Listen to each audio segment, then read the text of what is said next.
They can already clean your floor, cook your food, be your companion or go to war. The concept of a robot for every human task is well advanced, and experts say within 2 decades there could be more robots on Earth than people. But they'll also take over millions of jobs. A new study by Oxford University says that almost half of all jobs in industrialised nations like Australia are at risk from automation. Greg Hoy reports on this brave new world. Meet Baxter, the next generation of humanoid robot. The first of his species to arrive in Australia. He'll be your slave for just $35,000. Baxter is revolutionary. This is a robot that is packed full of sensors, of cameras, designed to work with people. It really is at the cutting edge of technology. Internationally, Baxter is in hot demand amongst medium and smaller sized businesses. At last count, 180 companies that have installed Baxter.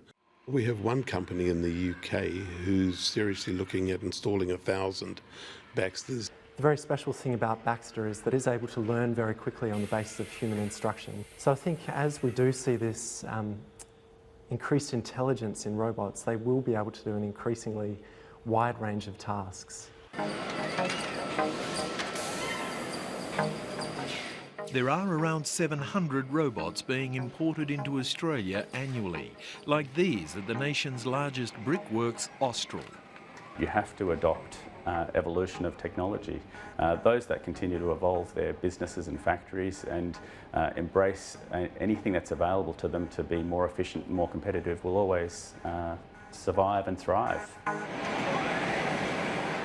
It is the most modern brickworks in the world. These two robots toil 24/7, 365 days a year to stack 75 million bricks. Once upon a time, and not that long ago, this job would require 10 tough men at a time, working 8-hour shifts. Management says the robots have cut workplace injuries and costs. There's a constant drive to reduce our input costs into our business. That allows us to deliver cheaper and better products to the end user. It is a familiar refrain amongst manufacturers, large and small. The robotic revolution is emerging on workshop floors across the country, such as this duct fabrication plant. We got the robot to be a bit more competitive. We thought, well, we can get the price down a little bit. Therefore, we've cut a lot of labour down. And like how much labour? Look, probably including the robot and jigging and a few other smart things we've done, we've probably cut it by about 50%. Robotics have also transformed this painting works in Victoria's Thomastown.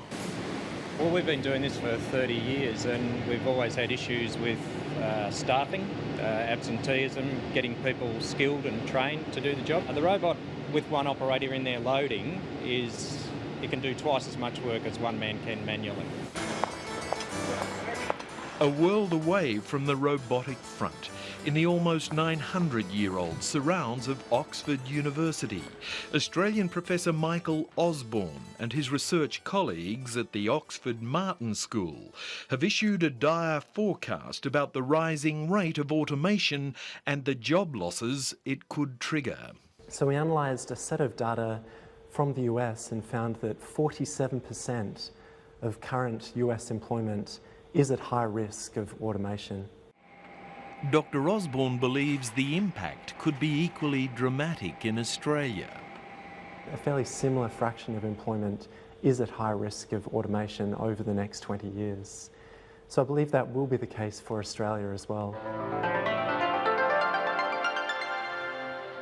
Robotic capabilities are rapidly rising, as this French robot here performing Tai Chi at Melbourne Science Works illustrates.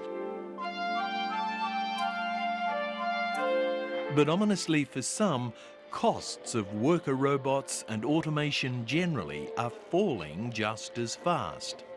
We will find a place for robots in pretty much every field. Well, a robot will carry on doing the same job over and over again without necessarily taking a break, and can work, if required, 24 hours a day.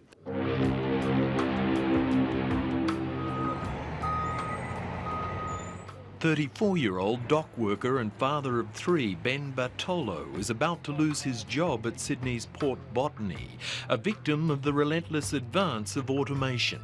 Patrick's are going to bring automation into the terminal, in where they're not going to need basically my position anymore. Australia's largest port operator, Patrick Stevedores, is about to slash its workforce by deploying driverless robots at Port Botany. Ben Bartolo is just one of 180 so far who've been told their jobs must go. I'm just a worker that wants to come to work and do my job and go home and maintain a living for my family. And so automation, I don't know, it feels cold, I guess. Mining too has seen massive automation.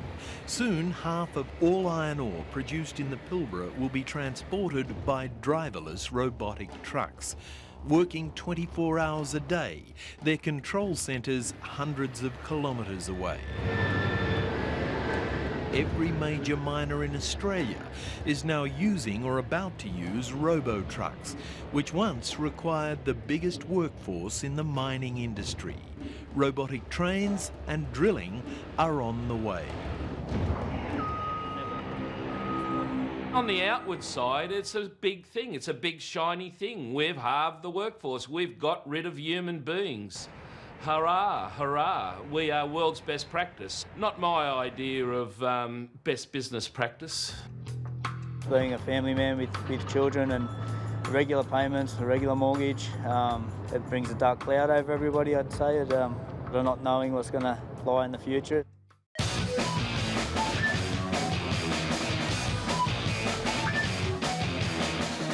By the Oxford Martin School's calculations, automation could cost as many as 5 million existing jobs in Australia.